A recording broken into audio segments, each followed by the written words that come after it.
Әр қаладан 500 мың адамнан шығуға болады ғой, неужели сол не шықпайсыңдар, қайда керім деген шакалдар қайда, бір әрбір көшенің бір керім UBC ММА-ға қатысатын елдер қайда, міне қазақтар деп шықпайсыңдар ма? Жан жақтан әрбір қалада облыстан шықса болады ғой, билікті спокойно құлатуға болады ғой, мысалы да. Өздерің артқа қарай задний бермесеңдер ше, алға қарай жүре беріңдер ше, қорықпай ештеңе. Хоть не болса да. шықпай тұрыңдар деп жазып отыр ғой. Өздерің үшін жақсы емес па? Жақсы емес пе? Қашан маңды қорқуын өстерсіңдер, бля, осылай кете бересіңдер ма енді? Ертең балдарының болашағы. Енді қазақтарың әрбір шетелде жүре ма, сөйтіп қаңғыр беженсіз сияқты, әрбір жерде жүре ма, сендерге вообще не жоқ па, ондай аяныш деген жоқ па, ойламайсыңдар ма адамдарды, білмеймін бар, бәрібір ма егесе похуйна.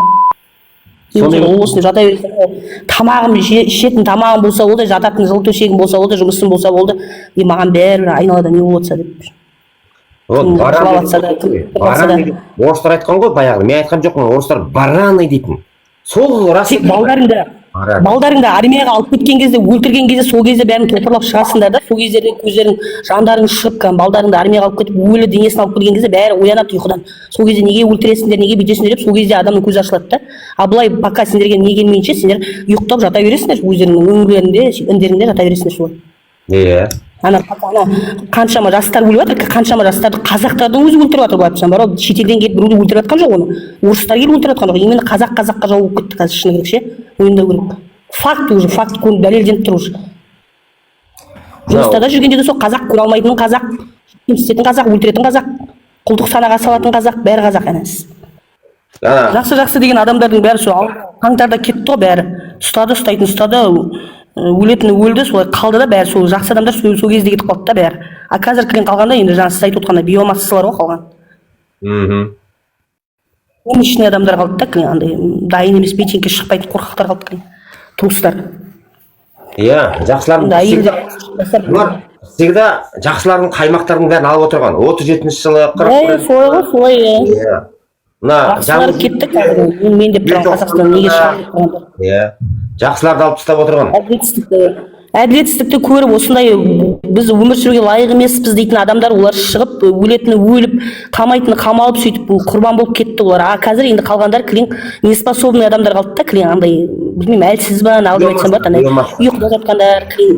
Иә, сондайлар кілең андай маңырап жүрген бірдеңелер да, өзінің бір қойлар бар да, маңырап қаяқта қалғандарын білмей сөйтіп жүрген адамдар кім? Анда қарай еліктейді, мында қарай еліктейді, не істерін білмей жүргендер да кілең. Сондайлар қалғандар. Енді бұларды ояту үшін тағы бір 30 жыл керек шығар. Әбден қысып та, есін тандырып бір бүйтіп, әскерлерді алып келіп Қазақстанға қыспаса, бұларды атак бастарына не тақап не істемесе, бұлар енді тұрмайды ұйқыдан. Ұйықтай беріңдер солай. Жоқ, уақыт жоқ қой, уақыт аз ғой. Не қазақ халқы бар болады, не жоқ болады. Соған келіп тұр ғой қазір уақыт деген. Ата күтуге болар еді 30 жылына. 22-сінде митингге айтып жатыр екен. 22-сінде елдер шығады деп ойлайсыңдар ма? Шығу керек еді, шығатындар шығыңдар. Жоқ, әр қаладан шықса болады ғой деймін да, мысалы топырлап шықса болады ғой, мысалы неше облыста әр. Айта алмаймын. Бұл малдар оразада, бұл малдардың бәрі алладан. Қой, ораза бар, еще жаңағы 5 фермағы бар, жаңағы немене ет тамағы бар. Бәрі айтады ғой, елбасына қарсы шығуға болмайды ғой. Елбасына қарсы шығуға болмайды. Ол сабыр сақтау керек, елбасына қарсы шығуға болмайды дейді ғой енді. Көбі намазхандар сөйтіп айтады ғой енді. Оларға сондай өмір ұнайды да, сабыр сақтап отыра береді сөйтіп. Сақалдылар бар, білетін, тәңіршілер бар, әйтеуір бәрі былығып кетті қазақ деген қазір. Баяғыдағы жігіттер қалай еді, баяғы жігіттердің бәрі өліп қалды, атылып кетті, түрмеге қамап тастады, шешең сізген бұлар. Әйтпесе телефон жоқ. Бәрі елса да бәрі всем облыс бәрі шығу керек қой, бүкіл адамдар. Үйінде адам қалмау керек қой да шыққанда да. Сол кезде бекітіп құлатасың тапа болсаң, әлі келмейді олар. Қарайған адам шығады. Бұл барандар шығады. Ауызбіршілік жоқ, бізде ауызбіршілік жоқ. Әркім өзі одеялысын өзіне қарай тартады да, көрдіңіз ба? Әркім өзі жаңа мынандай маңқалар көтеріліп жатыр, мына жерде айтып жатыр да, өзі не болып жатыр, не зат деп, андай өз өмірім өзімен айтып қаз қарта жеп отырмын деп мәз болып отыр. Мынандай адамдардан не сұрайсыз? Жоқ, әйелдерде кінәлі шығармайды. Күйеуің бар ма өзі? Жоқ, күйеуім жоқ мен. Бойдақсың ба? Бала шағаң бар ма? Бала шаға бар, бірақ күйеуім жоқ. Молодец. Мына әйелі бар, күйеуі бар әйелдерде, ой, шықпа, нең бар, тыныш отыр деп сөйтіп шығады бәрі. Сөйтіп басып тастайды ғой күйеулері. Аласың сен. Енді бізде негізі жылма жыл сайын Қазақстанда нелер шығып жүр ғой, көп балалы аналар шығып жүр ғой. Шығады, иә, 70 мың дейді, 60 мың дейді, қуып кетеді. әйелдер жақсы до конца барады, олар бірдеңе болса да бірдеңе шығарады, бірдеңе істейді да олар. Бірақ ер адам жағы енді білмеймін енді. Ояқтар енді істеп кетіп тұр олар. Ұяла ма, или қорқа ма, білмеймін. Позор болғысы келмейді ғой, көріп қалады, там көріп қояды, таныстарын. Жоқ маған. Еркектер анау неге шеруге барса, қыздар көп болады ғой, сосын ұялады ғой. Солай шығар, иә, может. Неден ұялады ғой?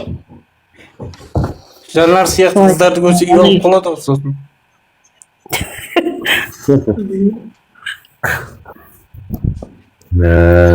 Енді батыс қой, батыстар тіке айтады ғой енді. Батыстар тіке айтады ғой, біздің батыстың адамдары сондай да, грубый келеді негізі. Дұрыс қой, сөйтіп айту керек қой, прямой, блядь. Анау мынау деп тұрмайды, бізде сразу матын боқтайды да сразу. Әйел болсын там. Жоқ, тіке айтпай жәмен сипалап айтсай. Бізде тіке айтады. Бізде сондай қанымызда бар, біздің сондай тіке айтамыз.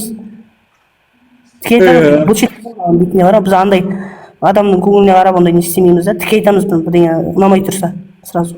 Сосын несправедливостьке мен қарай алмаймын, айналамда осындай не болып жатса, андай адамның құқығын бұзатын нәрсе болса, осындай жағдайлар болып жатса, мен ондайға қаным таза да, мен понимаешь, қаным таза болғасын, мен ондайға шыдай алмаймын ондайларға.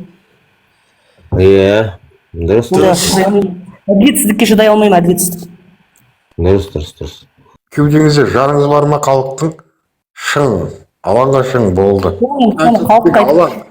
Алаң шешеді, заң шешпейді, заң жоқ. Алаң.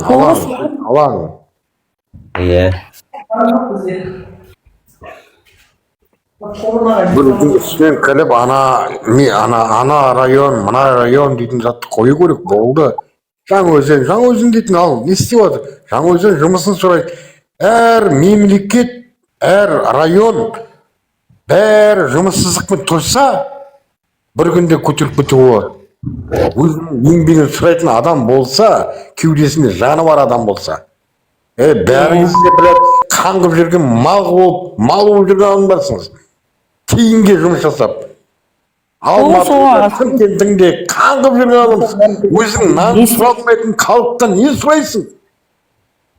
Өзінің нанын еңбегін сұралмаған адам. Бүкіл қазақтың бәрі бешесінен батырып тастады. Жаңаөзенде жұмыссыздықпен тұрады. Бәрің жұмыссыздықпен тұрыңызшы бір күнде. Жұмыс сұрап тұрыңызшы, бәріңіз әр қаладан. Көрейік. Бір қала сосын, давай алаңға десе, бәріңіз шығың алаңға. Көрейік. Мына билік не істейді? Сіздер өзіңнің жұмыссыздығыңызды, жұмыс жоқ бермейтін үкіметтен соя алмайсың, қорқасыңыз алаңға қарай акиматтың алдында тұруға. Дұғы жоқ. Бәрі қала солай тұрса, мен таң қалар едім мана. Басымды кесіп берер едім, анаңсың.